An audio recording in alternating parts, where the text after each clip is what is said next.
Greetings, it's Iain from RTO here.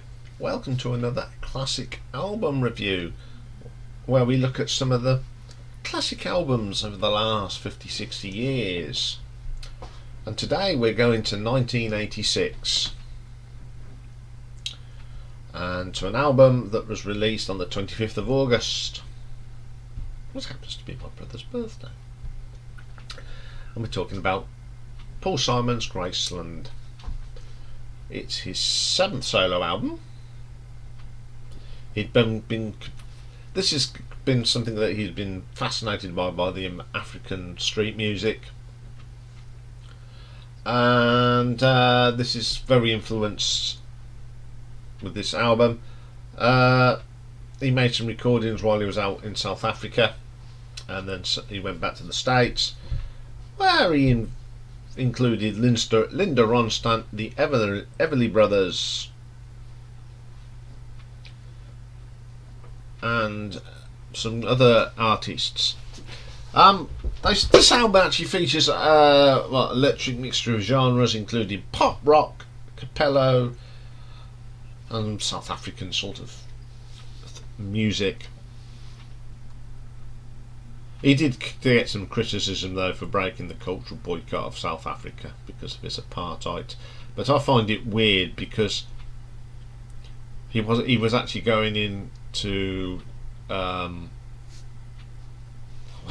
he was going into the area, into black areas, and doing work with them, and there's beautiful music they think. So, well, I don't know. This was his most successful album in over a decade. Sold over 16 million copies worldwide. Won a Grammy of the year. So got some interesting people on here. Adrian Bellows on here. Alan Rubin's on trumpet. Yossa Denor does some percussion. Lady Smith Black Mambanzo. The Everly Brothers and Linda Ronstadt. And there's a huge load of musicians that play on this. It's too many to mention. So let's have a look at some of these tracks. Okay, the first track is one of the most popular songs on here, The Boy in the Bubble. I like this. I like that accordion sound at the beginning. I love the bass line. It's quirky, it's full of energy, and it's a song I really, really like. Graceland itself, the guitars are very gentle. Great vocal from Paul, really nice. Then we get I Know What I Know. I don't like this. It's just weird. It just doesn't go anywhere for me. Gumboots, not a particularly strong song. It just amazes me that this is supposed to be a classic album, because that song is just not what you expect on a classic album. Diamonds Are the Soles of Her Shoes. Little bit Lion Sleeps Tonight at the beginning with the Wim away in, but it's quite nice. I like that. Then we get You Can Call Me Al. I love this, but what really turned everybody onto this was the video, because it features Chevy Chase. I mean, he looks so much like Paul Simon, and I think how they did that was brilliant. Very, very good track, and a very, very good video.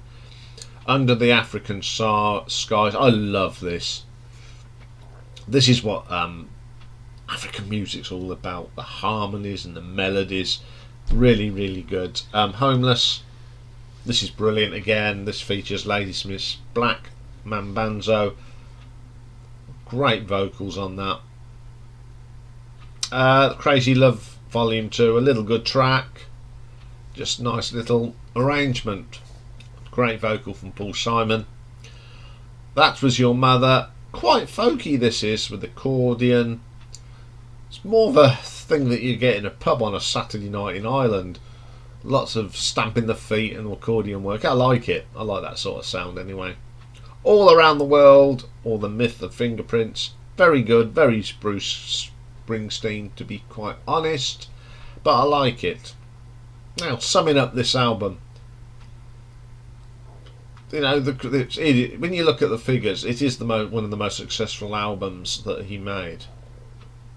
But is it his best album he's made? I don't think it is. I don't dislike this album, but I wouldn't say it's up there with my favourites. But if you want to know what my favourites are, you need to ask me to do a ranking of Paul Simon solo stuff. It's a pleasant enough album. I mean, I have got it. I put it on now and again. I don't think I don't know how many people that have got this have actually listened to the rest of his catalogue, but this doesn't stand out to me to be a great album. It's a good album, but not a great album. So I'm going to give this an RTO ranking of 8 out of 10. Okay, that's all for today. We'll be back tomorrow, of course, as ever. And tomorrow we are going to dive into the 80s first and look at the very short career of Adam and the Ants. When I've been talking about this on live streams, people go, "Oh, I love Adam and the Ants." So we'll be doing that. And then tomorrow's retro ranking is a little bit different. I'm not picking my top 10 songs of a band. Now, we've started doing the Paul McCartney story, and last week we did the Beatles albums. But when you were going through that, when I was doing the work for it, I noticed there are so many good tracks that weren't on albums. So what I've done, I went through their singles discography, and I've picked out all the tracks that were not on albums, and I'm going to rank them from the worst to the best. So it's a little bit different for retro ranking tomorrow, but still Beatles, and it'll be a great show. So until then, I will see you tomorrow. But just before we go, if you like what we do here, don't forget to subscribe to the channel and join in. We do a live stream every week, which everyone is more than welcome to come and join in. Have a lot of fun.